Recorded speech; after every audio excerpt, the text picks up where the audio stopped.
1.5 कोटी रुपयाचा गांजा सापडला. कुठून आला गांजा? आणि ते गांजे कोण? परत 38 लाखाचा. हा गांजा यायला कुठून लागला? तर 43 लाखाच्या त्या गोळ्या अंमली पदार्थाच्या. आणि ते कोण खातं? आपल्या घरातले पोरं जर खायला लागले तर संसाराचं वाटोळ होतं. लक्षात ठेवा. हे नव्हतं ते कसं काय यायला लागलं? आपण विचार केला पाहिजे.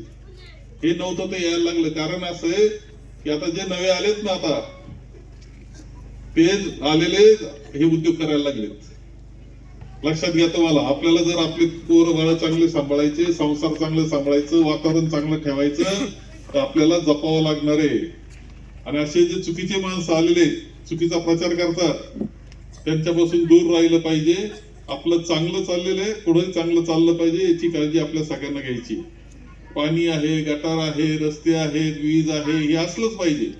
शाळा चांगली असली पाहिजे, शांतता सुव्यवस्था असली पाहिजे. आणि हे अंमली पदार्थ भानगड नको आपल्याकडं. तुम्ही कुठून येतं काय येतं ते नीट समजून घ्या बरं का. तुम्हाला कळतं की नाही मला माहित नाही. रेल्वे गेली कशी काय रे आपली? आता रेल्वे मागे आंदोलन. मी होतो तोपर्यंत रेल्वेचं बरोबर चाललं होतं ना. मी होतो तोपर्यंत पैसे मिळाले 400. आणि मग नंतर काय झालं? घोटाळा कुठं झाला?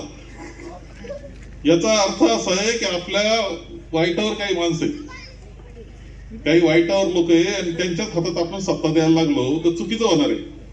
हे सगळं लक्षात घ्यायचंय. 20 तारखेला सकाळी तुम्ही मिरवणुकीला जा. मिरवणुकी वाटलं तुम्ही म्हटल्यावर मिरवणुकी सुरुवात करून द्यायला तुम्ही सगळ्यांनी मिरवणुकीला जायचं. अर्चनाताईला इतके भरभरून मतं द्यायचे. खरं सांगतो मला दिल्लीला मुंबईला काम होतं, परंतु तिकडे दिलीप कुंड आहेत, मोठा माणूस आहे. इकडं जे उभे राहिले आता 15 नंबर मध्ये इसाक खान पठाण ते चांगला पटापुढारी तिची मंडळी. पण गरीबाची पोरगी उभी राहिली म्हणून मी धावपळ करीत आलो. म्हणून तिच्याकरता जायचं आपण. तिला चेहरा दिसायचा मला तिच्याकरता गेलं पाहिजे, ती निवडून आली पाहिजे. हिच्याकरता कारण मोठ्यांकरता सगळे हो, गरीबाकरता कोण असतं.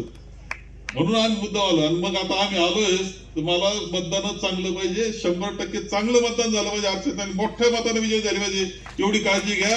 सगळ्यांनी सिंहाच्या चिन्हावर मतदान करायचं.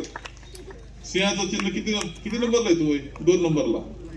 सिंहाचं चिन्ह पाहायचं आणि बटन दाबायचं. बाकी काही पाहायचं नाही, खालीवर काही पाहायचं नाही. मतदान करायचं. अर्चनाताईला आपल्याला नगरपालिकेत पाठवायचं एवढंच सांगतो.